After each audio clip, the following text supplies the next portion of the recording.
que hablar de asma en ocasiones se torna casi trillado cuando dicen otra vez asma, otra vez van a hablar de enfermedad respiratoria en el paciente pediátrico, pero vale la pena recordar que cuando habla uno de asma, particularmente en la población pediátrica, y si hablamos a nivel internacional, esta enfermedad, que es la enfermedad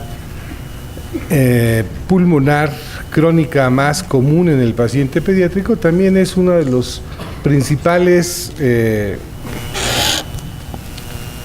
problemas que existen a nivel internacional. 300 millones de pacientes en el mundo, en el 2004 se calculaba que tenían este tipo de problemas.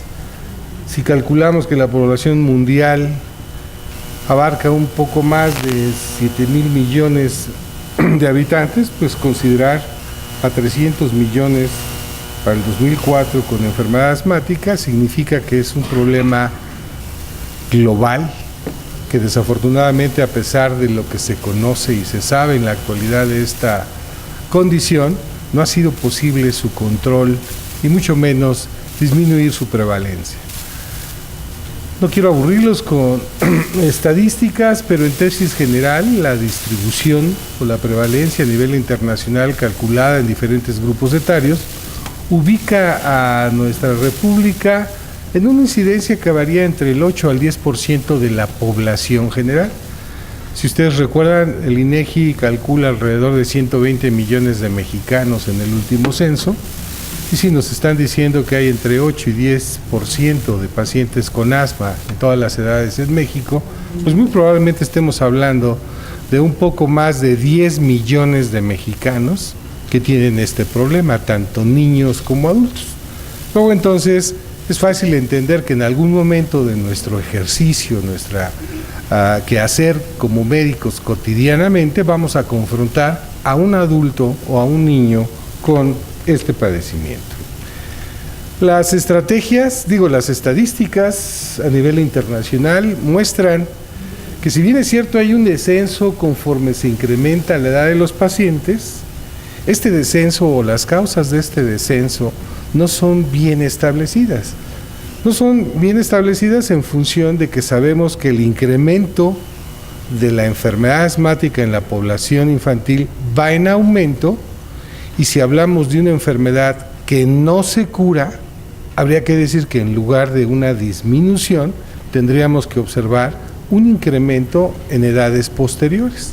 Esta transición de asma que va en incremento en la población pediátrica y disminuye en la vida adulta, tiene que ver necesariamente con otros factores. Y uno de los factores relevantes en la población infantil es precisamente que no existen estadísticas que nos permitan reconocer la verdadera incidencia del problema a nivel pediátrico. Y ustedes dirán, oye, ¿pero por qué? Pues es muy fácil, pues hay que hacer una encuesta y preguntar cuántos son asmáticos, ya que el asma frecuentemente se inicia en los primeros años de vida, pero desafortunadamente no se diagnostica sino hasta pasados unos cuantos años. En otros términos, con esta enfermedad que se diagnostica tardíamente, se tiene el problema de que en los primeros años, si bien es cierto que se expresa en la clínica, el problema es que la expresión clínica de la enfermedad asmática se comparte con un sinnúmero cada vez mayor de otras entidades respiratorias que se prestan a diagnóstico diferencial y que confunden al médico en el momento de establecer un diagnóstico certero. Un primer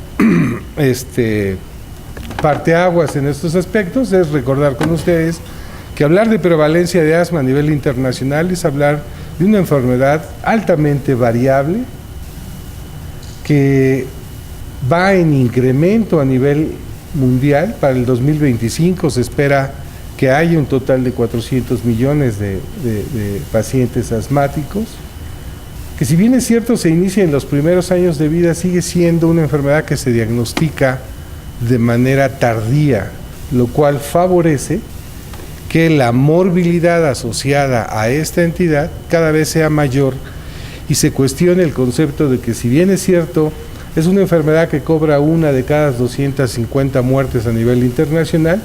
Todos estos problemas, toda esta morbi-letalidad es fácilmente o es prevenible si se establece un diagnóstico y un tratamiento de manera oportuna y adecuada. Compromiso médico es, 1, debemos de buscar la forma de establecer diagnósticos certeros, oportunamente, y ofrecer un tratamiento adecuado para disminuir estos conceptos que siguen siendo parte de... mira, gracias. Ya tenía una por acá que te había sustraído antes, pero me la acabo y ahorita... Una disculpa si empiezo a toser, pero acabo de salir de un cuadro y yo soy hiperreactor, como verán más adelante. Bien, ¿cómo se define la enfermedad? Vamos a hablar de esta entidad. Bueno, en la actualidad la mayoría de los consensos internacionales definen a la enfermedad asmática como un problema inflamatorio crónico de la vía aérea. Y permítanme recalcar esta dualidad. Un padecimiento inflamatorio crónico de la vía aérea. Bajo esta idea, la estrategia terapéutica aceptada internacionalmente es que si hablamos de una enfermedad inflamatoria, es fácil entender que el manejo hay que dar a través de un antiinflamatorio. Y si nos están diciendo que es de evolución crónica, también es fácil entender que el manejo no se va a limitar a un par de días o semanas, que muy probablemente requiere un manejo prolongado. Con esta idea se excluyen una serie de conceptos o de ideas o de leyendas en donde dicen, no, es que es una enfermedad infecciosa, hay que dar antibiótico. No, es que es una enfermedad alérgica, hay que darle un antialérgico. No, es que es una enfermedad X, hay que darle el X. Sabemos ahora que es una enfermedad inflamatoria crónica de la vía aérea, cuyo curso clínico y respuesta terapéutica es altamente variable. No hay recetas de cocina en asma para decir a todos darles lo mismo y espera la misma respuesta terapéutica. O bien, no hay que pensar que el asmático siempre va a expresar su entidad con los mismos signos y síntomas en el mismo curso. Es altamente variable. El otro punto relevante en la actualidad es entender que el asma tiene una base genética. ¿Y esto por qué lo traigo a colación? Porque el paciente asmático nace con asma.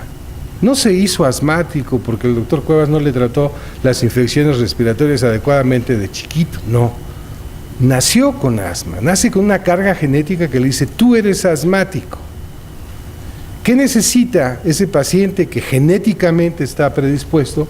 Pues necesita un ambiente adverso en donde destacan múltiples factores medioambientales que detonan el inicio de los síntomas de la enfermedad. En otros términos, si uno quisiera definir el asma bajo estos conceptos, tendríamos que decir que el asma es el fenotipo, entendiendo por fenotipo la expresión clínica, que resulta de la interacción entre los genes del paciente y el medio ambiente que le tocó vivir. Así las cosas, es fácil entender que habrá pacientes que inicien más tempranamente su expresión clínica y otros pacientes que la inicien tardíamente. Con esta idea de expresión fenotípica, es muy importante recordar que cuando hablamos de fenotipos, hablamos de las características que en la clínica se observan en un paciente y que en ocasiones no pueden tener una relación directa con la enfermedad. Sin embargo, la caracterizan en la clínica. Hay que diferenciar de los endotipos, que son distintivos de la entidad como un fenotipo, pero estos, en los endotipos, definidos por mecanismos biológicos. En otros términos, el hablar de fenotipos o endotipos en asma nos hace entender que cuando en la clínica nos hablan asma inducida por esfuerzo, asma nocturna, asma alérgica, asma no alérgica, asma asociada, asma intermitente, asma persistente, asma episódica, y mis residentes lo han preguntado, doctor, entonces son muchas enfermedades. No, es una sola entidad, es la misma enfermedad. La expresión es diferente, ¿recuerdan ustedes en esa variabilidad? ¿Y de qué depende las diferencias clínicas en las que cada paciente se expresa? Pues depende particularmente de lo que sucede en todos nosotros. Somos seres humanos semejantes, pero no somos iguales. ¿Y de qué depende esa igualdad? de los genes. Habrá algunos médicos familiares de primer contacto, doctoras muy guapas, muy hermosas, y otras no tanto, ¿verdad? Entonces un amigo mío decía, pues es que de todo hay razas. Bien, en asma es eso, hablar de fenotipos es entonces entender que cuando nos hablan de asma transitoria, asma tardía, asma atópica, asma inducida por virus, asma inducida por ejercicio, asma nocturna, no están hablando de entidades o enfermedades diferentes. Están hablando de la misma entidad, enfermedad inflamatoria crónica de la vía aérea, de curso clínico y respuesta terapéutica variable, de base genética, que necesita, en donde interactúan múltiples factores medioambientales y que se expresa en diferentes fenotipos, nos hace entender ahora que no necesitamos variar estrategias de tratamiento, sobre todo cuando alguien piensa, pues entonces a esta la trato de una manera y a la atópica la trato de otra manera y a la X la trato de otra manera. En la actualidad, la necesidad de simplificar el aspecto fenotípico y los endotipos que se han establecido en el paciente con asma permite señalar, en función de su evolución y progresión, los fenotipos de manifestaciones episódicas, tomando a la sibilancia como el sine qua non en la expresión clínica de esta entidad, de forma episódica y de forma multifactorial. Habitualmente, es decir, hay pacientes que expresan su enfermedad con tos, dificultad respiratoria y sibilancia, ambas de estas tres cosas de diverso grado, que pueden presentarse de manera episódica, a veces una vez al año, en la época invernal, y el resto del año estar enteramente asintomáticos. Luego entonces ningún médico en su sano juicio le diría a ese paciente: tienes asma, puesto que inmediatamente diría: si este doctor está loco, me voy con el de enfrente, y el de enfrente dice: hombre, tienes una infeccioncita respiratoria, no tienes ningún problema, te doy un jarabe para la tos, que afortunadamente nunca quitan la tos, y se te va a quitar todo, ¿no? Así las cosas. Hablar de los fenotipos es recordar que en la expresión clínica existen ciertas características, como que más de la tercera parte de los pacientes menores de 5 años expresan muchas enfermedades, entre ellas el asma, por sibilancia.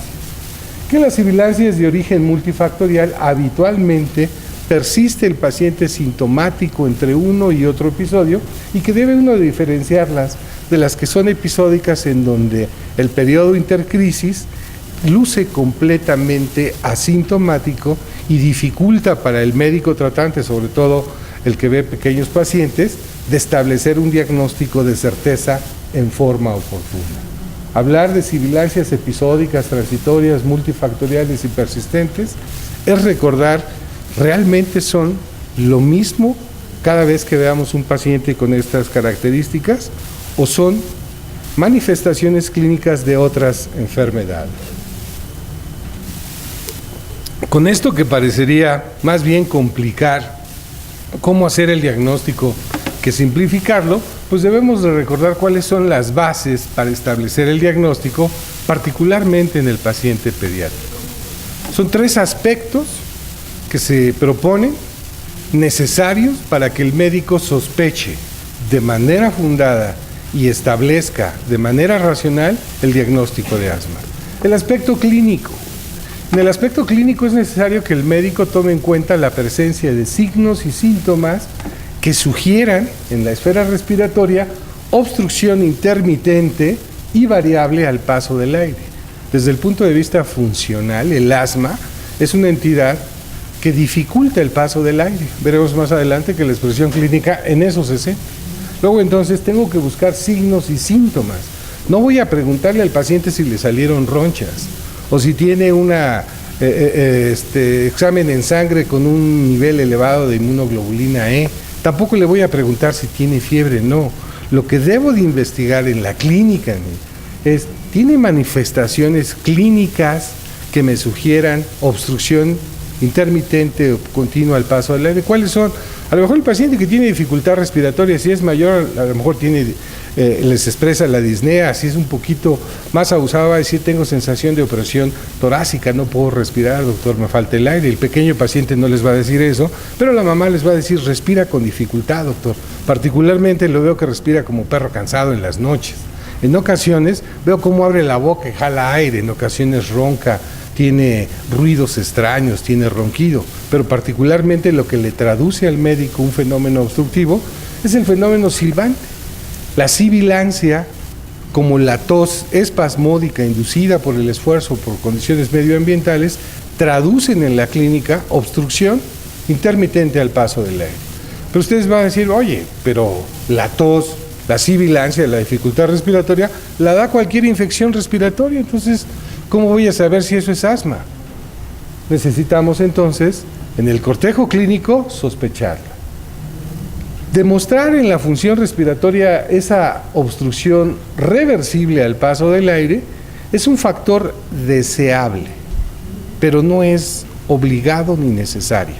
En los adultos, como niños mayores, que pueden hacer pruebas de función respiratoria, las estrategias recomiendan que se haga la espirometría, que se hagan evaluaciones funcionales. Sin embargo, en el pequeño paciente esto es prácticamente imposible porque son todas ellas pruebas dependientes de esfuerzo, y al igual que algunas novias, son un poco volubles los niños y dicen, sóplale, pues ahora no le soplo, ahora no le soples, pues ahora sí le soplo.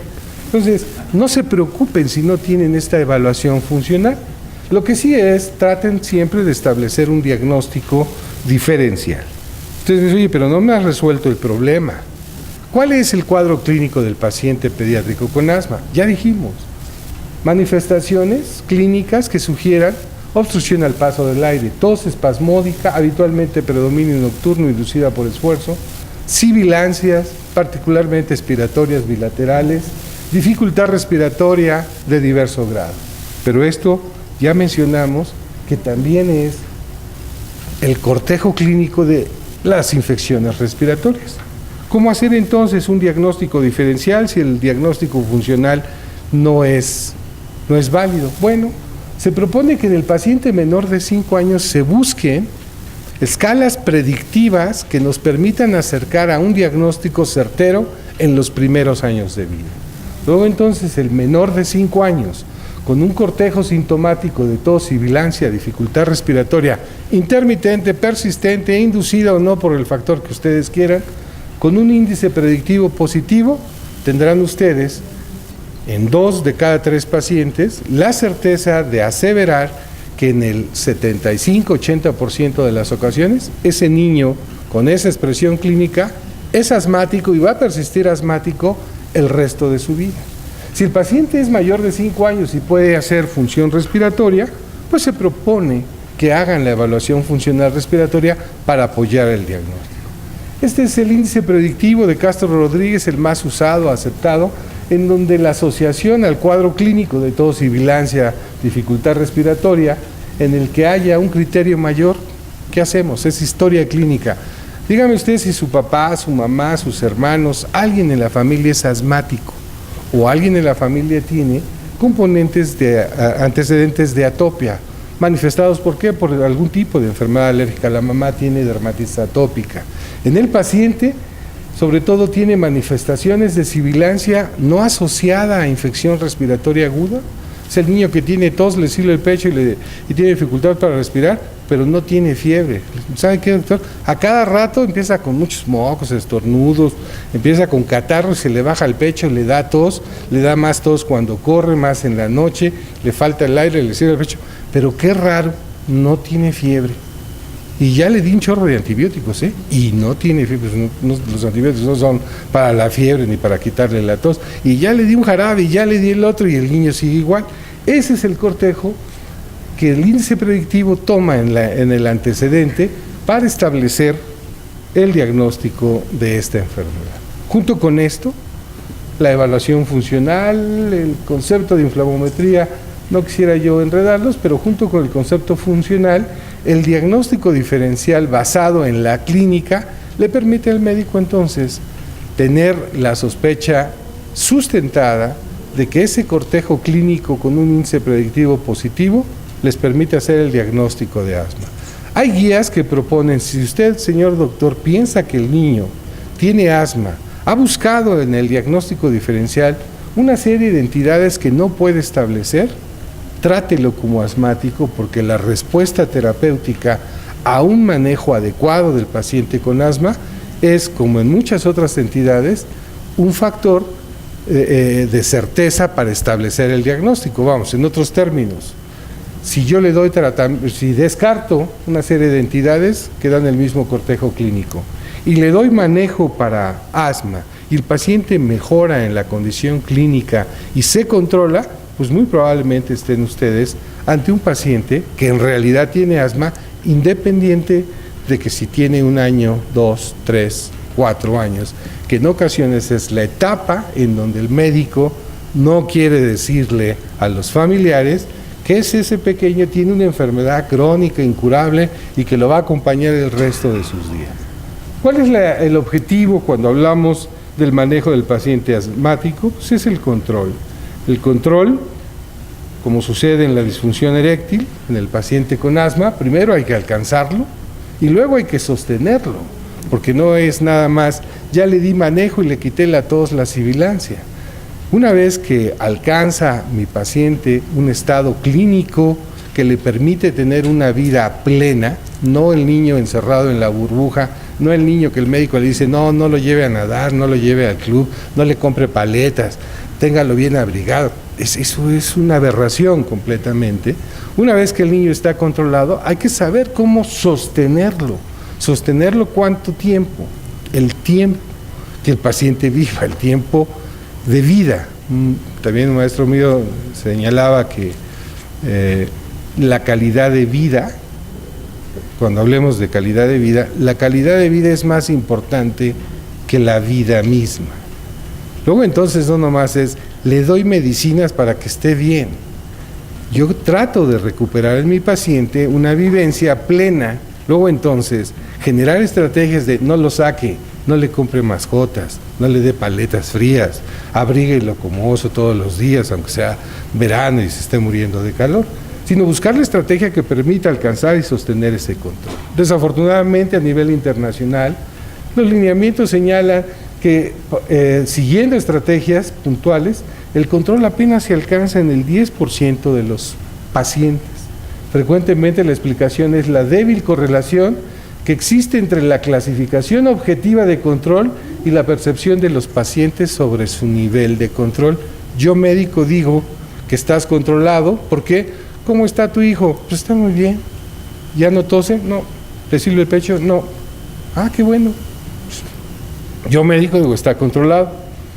La percepción de la paciente, pues claro, todo está controlado, pero cuando yo pregunto, oye, ¿y va al deportivo? ¿Lo llevas a nadar? ¿Lo dejas salir a jugar? Ah, no. Lo tengo todo el día encerrado en su habitación, jugando al ni entiendo, o ahora ya vimos como Corina nos enseñó, metido en el espacio cibernético, haciendo quién sabe qué cosas, ¿no? Pero también les das, ¿no? Entonces, esa falta de correlación ha hecho buscar una estrategia de manejo integral en donde la evaluación y monitoreo, la educación de la triada médico-paciente-familia, el control de los factores medioambientales, la detección oportuna de las comorbilidades y el manejo adecuado la selección adecuada de medicamentos que favorezcan apego y adherencia, nos va a permitir entonces alcanzar ese control. Hablemos un poquito de esto. ¿Cómo voy a evaluar al paciente? Fíjense ustedes que para evaluar a un paciente con asma, para establecer una clasificación de un paciente en el que sospechamos asma, pues hay que preguntarle lo que ustedes hacen todos los días. ¿Tienes síntomas durante el día? ¿Se acuerdan cuáles eran los síntomas? Tenía tos, dificultad respiratoria, tenía sibilancia. Tose el niño durante el día, se despierta en la noche tosiendo, interfieren estos síntomas con sus actividades. Esto, en general, lo que traduce es el daño actual con el que el paciente los consulta, es el motivo de consulta. Esto tradicionalmente es lo que hacemos los médicos. ¿Qué haces para que se le quite la tos, la dificultad respiratoria y el silbido? Le doy el spray ese que una vez le mandaste, o le doy jarabitos con broncodilatadores, se pone así como loco, pero eso le doy ya con un jarabe para la tos, más un broncodilatador, qué padre, ya. ¿Y eso es suficiente? No. La evaluación de sus características en función de presentación diurna, nocturna, 1 a 2 veces por semana, 1 a 2 veces por mes, en función de estas características, uno puede responder a ese nivel como lo que siempre lo hacemos. Ustedes lo hacen, yo lo hago. ¿Cómo está tu hijo? Bien. Entonces debe estar controlado. ¿Cómo está? Más o menos. Bueno, está parcialmente controlado. ¿Cómo está? No, está ahí peor, sigue tosiendo. No, entonces está no controlado. Entonces, el nivel de control lo único que traduce es el bienestar parcial o la pérdida del mismo. Pero esto es solamente un factor de daño, motivo de consulta.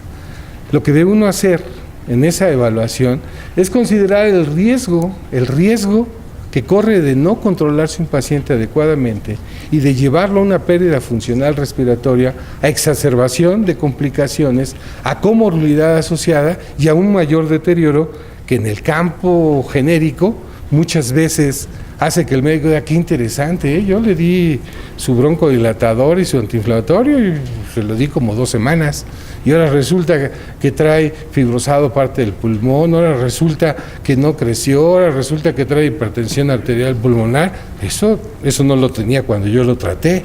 Oye, no lo tenía porque lo dejaste evolucionar. Una de las maneras de hacer esto puntual en casa, hay esquemas, así como el índice predictivo, hay esquemas o encuestas simplificadas a través de las cuales el médico o el propio paciente en su domicilio contesta, pues ya sea bajo escalas visuales o puntuales, si se siente bien, si tiene tos durante el día, durante la noche y si ha necesitado rescatarse del mismo. Este tipo de encuestas ahora aparecen como apps en los celulares. Ustedes entran a una aplicación que se llama MyAsthma, así en inglés, MyAsthma. Es gratuita, el paciente la descarga, todos los días contesta en menos de 1 minuto las 5 preguntas y le permite al médico, una vez teniendo la escala puntual durante un mes, tener una observación concreta y objetiva de cómo se está comportando ese paciente. Estas escalas no les dicen por qué está o no controlado, pero sí les dicen en qué momento el paciente perdió su control o no está controlado de manera objetiva y no subjetiva, porque a lo mejor la mamá o el papá dicen, pues yo lo veo bien, mientras no se mueva, mientras no camine, mientras no grite, mientras no corra, mientras no vaya al colegio, el niño está muy bien, entonces debe estar controlado. Cuando uno aplica este tipo de cuestionarios se da uno cuenta que no. El otro punto era, el médico debe de tener en esta estrategia puntual, no solamente es que le receto, sino saber que los factores medioambientales de riesgo determinan el buen o mal control de estos pacientes. Ya habíamos dicho que entre los factores de riesgo medioambiental se pueden diferenciar 2 grandes grupos: los factores de riesgo alergénicos y los factores de riesgo no alérgicos. Porque muchas veces cuando uno habla de asma, todos dicen, no, es que todos son alérgicos, ¿no, doctor? Entonces el niño, fíjese que me dijeron que mi hijo es alérgico al humo del tabaco, o que mi hijo es alérgico a los microbuseros, porque lo paro atrás del microbusero y empieza a toser y a estornudar. Oye, el polvo, el humo, los gases tóxicos no son alergenos, son irritantes medioambientales o agentes deleterios que dañan la salud respiratoria. No necesita ser alérgico para responder a un cambio climático, porque bajó la temperatura, se modificó la densidad, hay un humo, gas tóxico. Entonces no piensen que solamente es por problema alérgico. Muchos de estos pacientes, el 80, 70, 80% son atópicos y tienen un fondo alérgico y obviamente si confrontan un alergeno medioambiental van a tener la exacerbación o la presentación de los síntomas de igual manera que la tienen con el humo del tabaco, con los humos que saca el microbusero, etc. El otro punto clave en este manejo integral es la detección de la comorbilidad. Y fíjense ustedes, comorbilidad es la lesión, el daño asociado a la enfermedad que no le permite alcanzar el control de la misma. En otros términos, ustedes han oído que la rinitis o la rinosinusitis es la comorbilidad más frecuente en el paciente con asma. Y eso es cierto, las gallinitas de arriba ensucian a las de abajo. La vía aérea no es simple, no es aislada, es unida. Todo afecta en una misma respuesta. Sin embargo, cuando hablamos de neumopatía o de daño broncopulmonar por eventos de aspiración, no solamente estamos hablando de reflujo, estamos hablando de un sinnúmero de entidades que pueden hacer que el paciente aspire, pero más aún, el componente de aspiración crónica que determina un niño que tiene daño neurológico, que determina un paciente que tiene una hendidura traqueoesofágica, una fístula, genera inflamación de la vía aérea porque está aspirando. Y esa aspiración se expresa en la clínica con tos, dificultad respiratoria y sibilancia. Y el médico piensa que tiene asma y lo que tiene en realidad es otra entidad que se está expresando como asmático y que no le permite al paciente entonces controlar su enfermedad en función de la asociación con otras comorbilidades como la aspiración, como la alergia a alimentos, como la obesidad, como los trastornos respiratorios del sueño.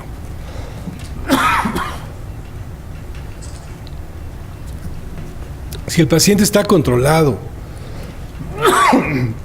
perdón, les decía que me sale la hiperreactividad, y pierde ese nivel de control, hay que detectar si la pérdida del control es por un factor de riesgo ambiental, por una comorbilidad o por falta de adherencia. Esto es muy importante antes de decidir, le cambio el medicamento, porque es muy común. Ya le di el inhalador que me dijeron que tiene un antiinflamatorio, ya le di un broncohilatador de rescate. Está bien, empezó otra vez a toser, entonces ya se lo quito, ahora le voy a dar unas pastillitas, ahora le voy a dar otro tipo. Oye, espérame, busca primero cuál es la causa que determinó la pérdida del control. En función de adherencia, muchas veces hay que entender que la adherencia a un medicamento tiene que ver con el tipo de dispositivo, con la disponibilidad de los mismos, con la serie de mitos y realidades que hay alrededor, sobre todo de la terapéutica inhalada. No le des eso porque se va a volver drogadicto y va a querer andar al rato. No le des esos, les tumban los dientes, una sarta de cosas que a veces son los factores que determinan la mala adherencia al tratamiento que ustedes proponen y que hacen que el paciente llegue a pérdida del control. ¿Cuál es la estrategia farmacológica más importante entonces para tratar al paciente? Bueno, fíjense, si ustedes revisan la serie de documentos a nivel internacional de guías, mamotretos, que proponen cómo manejar a un paciente con asma, diferencian 3 grupos etarios entre los que van los mayores de 12 años o adultos, de 5 a 11 años y el menor de 5 años. Pero algo que es característico de todos estos lineamientos es que todos señalan que el principio terapéutico es idéntico para todos los grupos etarios. O sea, no se vale decir, es que como tiene asma y es chiquito, a este le doy una cosa, y este tiene asma y es mediano, le doy otra cosa, y este como es grandote, le doy otra cosa.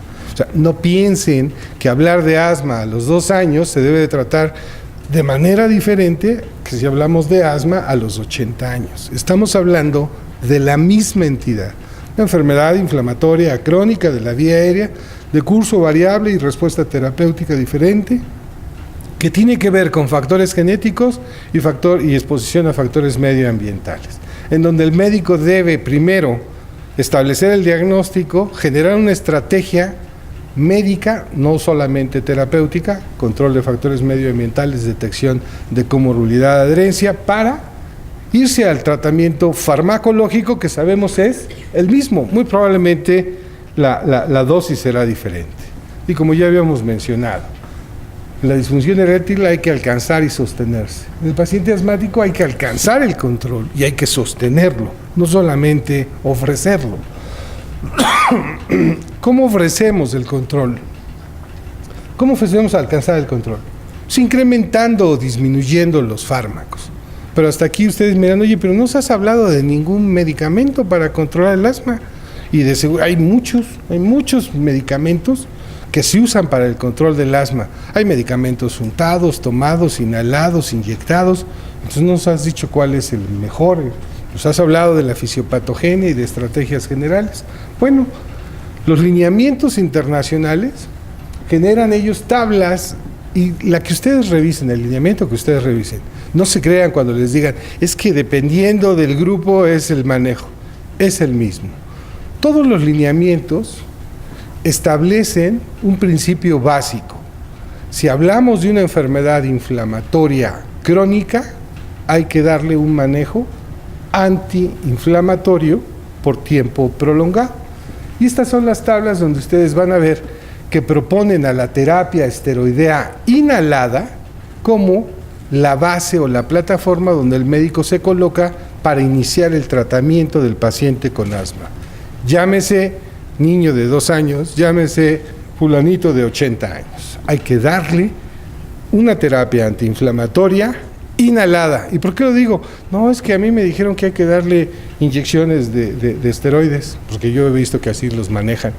No, yo le doy pastillitas. No, yo le unto el esteroide. No, yo no le doy esteroides, yo le doy puras broncodilatadores, porque ahí están las jantinas de liberación prolongada. Yo le pongo anticuerpos monoclonales. No, yo le doy puro antileucotrieno, porque con eso no se pone barrigón, peludo, con ideas de complot si le doy esteroides. No, puro antileucotrieno. Oye, ¿y de dónde sacas que la estrategia dice, ahí está, doctor, ahí están todos los medicamentos, y ¿por qué no los voy a dar así? Si sabemos leer, y yo creo que todos sabemos leer, recordamos que para leer hay que leer de izquierda a derecha y de arriba a abajo. Pues hay que leer así las guías. Las guías están diseñadas para leerse como nos enseñaron, de izquierda a derecha y de arriba a abajo. Entonces, de izquierda a derecha, si ustedes ven, como las opciones de control, se inicia con esteroide inhalado a dosis baja. Si no se alcanza el control, se propone incrementar la dosis del esteroide inhalado y asociarla a un beta-2 de larga acción. Si esto no alcanza el control, proponen incrementar a dosis media del esteroide y mantener el beta-2 de larga acción de control. Y si no es suficiente, entonces dar un ciclo corto de terapia esteroidea oral. Así es como se lee. Aquí nos dicen, lea usted de abajo hacia arriba, doctor, ¿sí?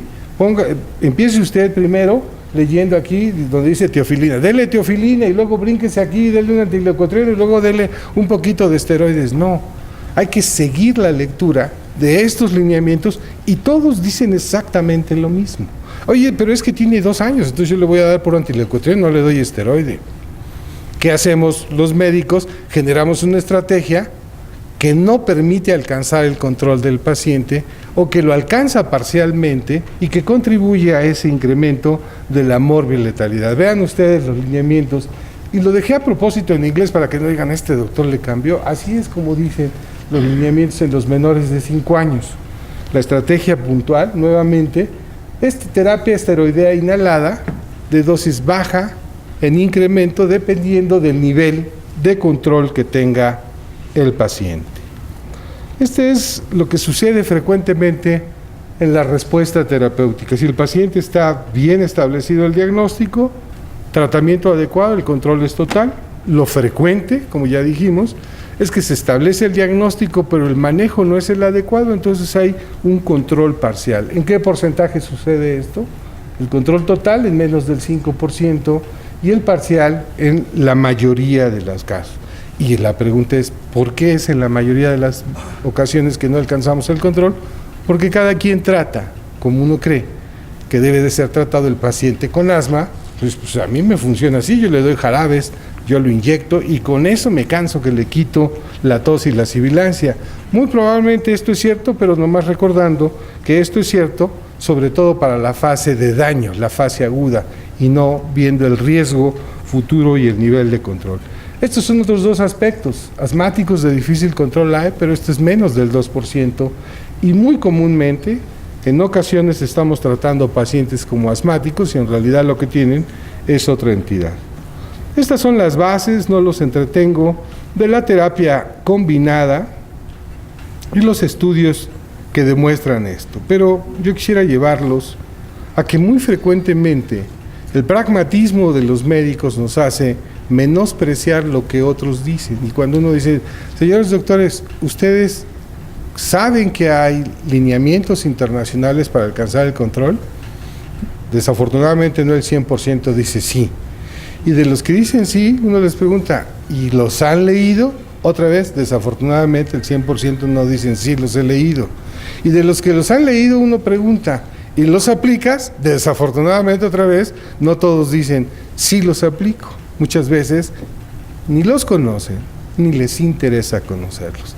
De ahí porque en este tipo de reuniones a veces uno dice, combinarlos a interesarse por esto, porque en realidad cuando uno ve esta medicina sustentada no en ocurrencia, sino en evidencia, le permite a uno entender cómo ahora sí la mayoría de nuestros pacientes pueden alcanzar el control y mantenerse en el mismo. Hablar de esteroides inhalados en la actualidad para el manejo del asma son los mejores medicamentos para el control de todos los aspectos que ustedes ya conocen. Pero siempre está el temor, no le des porque, acuérdense, se pone barrigón, se pone peludo, etcétera, ¿no? Yo no le doy esteroides a mi hijo porque no va a crecer, se me quedó chaparrito, panzón, peludo. Y esto es cierto, no solamente para el paciente, sino para el médico. ¿Qué dice la evidencia? La intervención oportuna de los esteroides permite al paciente alcanzar el nivel de control. Y si bien es cierto que interfiere con el crecimiento y desarrollo en los primeros años de manejo, este crecimiento y desarrollo o los estudios predictivos para alcanzar la talla predicha normal al final del desarrollo, nos demuestra que la talla final del adulto, la talla predicha para ese paciente controlado, es normal. ¿Cuál es el paciente que en realidad se queda frecuentemente con una talla menor? Ustedes saben que una de las principales razones por las que se asocia un mal incremento pondoestatural son las cardiopatías. El paciente con cardiopatía, sobre todo cianógena, es un paciente frecuentemente bajito y uno se pregunta, oye, ¿es por la cardiopatía? Es por la hipoxia crónica que tiene el paciente. La hipoxia crónica, independientemente de su origen, determina un mal incremento pondoestatural, particularmente un mal desarrollo en talla. Un paciente con asma no controlada, a lo mejor ustedes ya le alivié la tos y el silbido, pero no está controlado, es un paciente hipóxico y es un paciente que puede tener más afectación en su desarrollo que el paciente controlado.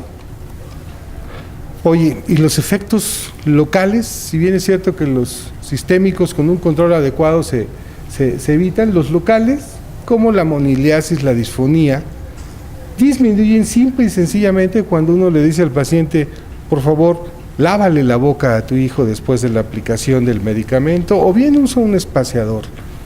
Muchas veces uno escucha cómo la mamá le da de desayunar, le lava los dientes y ya que lo tiene bien limpiecito y peinadito, le pone el dispositivo. Oye, antes de lavarle los dientes, aplícale el dispositivo y después hace el enjuague bucal que le permite arrastrar todo lo que en un momento podría generar los efectos locales. Pero hay que decirles algo. Fíjense ustedes que la evidencia demuestra que las dosis bajas de esteroides no se relacionan con efectos colaterales ni locales ni sistémicos, que las dosis intermedias se relacionan con los efectos locales, que ya vimos una estrategia para disminuirlo, y que las dosis altas de esteroides se relacionan con los efectos sistémicos. Así las cosas no es hablar del medicamento diciendo dale 1 o 2 shots en la mañana, en la tarde y en la noche. Hay que entender que la administración es en función de los microgramos que tiene el esteroide. La biodisponibilidad de un esteroide, y biodisponibilidad, acuérdense, es la que está en relación con los efectos colaterales, tiene que ver con la dosis del esteroide. Dosis menores a 200 microgramos para los esteroides de última generación o 400 para la declometasona son dosis bajas. Dosis entre 200 y 400 para fluticasona, mometasona, budesonida son dosis intermedias. Y dosis arriba de 400 o 600 para estos últimos son dosis altas. Luego entonces recuerden la escala de manejo de menor a mayor, de izquierda a derecha y luego de derecha a izquierda una vez que alcanzo el control, y de arriba a abajo, y no saltando una escala u otra, y a veces le doy más y a veces le doy menos. ¿Una conducta prolongada es necesariamente deleteria? No. Mantener al paciente bajo control no significa darle mucho medicamento. Necesita uno alcanzar el control y seguir la estrategia farmacológica y empezar a desescalar hasta la menor dosis efectiva que permita sostener ese control. Para finalizar, entonces, recordarles que el objetivo primario del tratamiento es que el paciente alcance y sostenga el control de su entidad. Esto se logra en la mayoría de los pacientes. No decirle al paciente, ni modo, como tu hijo es asmático, nunca va a poder ser campeón de natación y nunca va a poder ser competidor olímpico. Hay muchos competidores olímpicos de alto rendimiento que son asmáticos. O sea, entender que calidad de vida en el paciente asmático es una vida plena, una vida completa, no es limitar al niño, tú tápate, no comas paletas, no corras, no grites, no te dejo ir a jugar, a bailar, etcétera. O sea, no le permiten la vivencia plena, sino que esto se alcanza cuando se siguen estas estrategias en prácticamente el total de los pacientes. Objetivos: eliminar discapacidades, obviamente incluyendo síntomas, la pérdida funcional respiratoria, incrementar la calidad de vida, reducir el riesgo de exacerbaciones, de visitas a urgencias y hospitalización, en otros términos, evitar la morbimortalidad asociada a esto. Recordando también que los principios terapéuticos siempre son idénticos en todos los niveles de severidad en asma. No se trata de manejar al pequeño menor de 5 años de una manera y al que tiene 7, 8 años de otra manera. Estamos hablando de la misma entidad. Y antes de las decisiones pragmáticas, recordar como puntos claves por lo que ya hemos venido señalando, tal vez nada más invitarlos a la lectura. Este anuncio de Gandhi me gusta porque en la actualidad, lo que decía bien Corina hace rato, que uno cree que los hijos están investigando y están estudiando las 3 horas que se pasan en internet, uno se pregunta, ¿nada más los hijos? Porque yo tengo compañeros y tengo residentes que se pasan también 3 horas y eso, y uno pensaría, pues es que es el médico, 3 horas metido ahí. Sí, se la pasa investigando y se la pasa estudiando, muy probablemente se la pasan viendo programas de televisión o viendo las muchachas de no sé qué, en fin. Menos Face, más Book.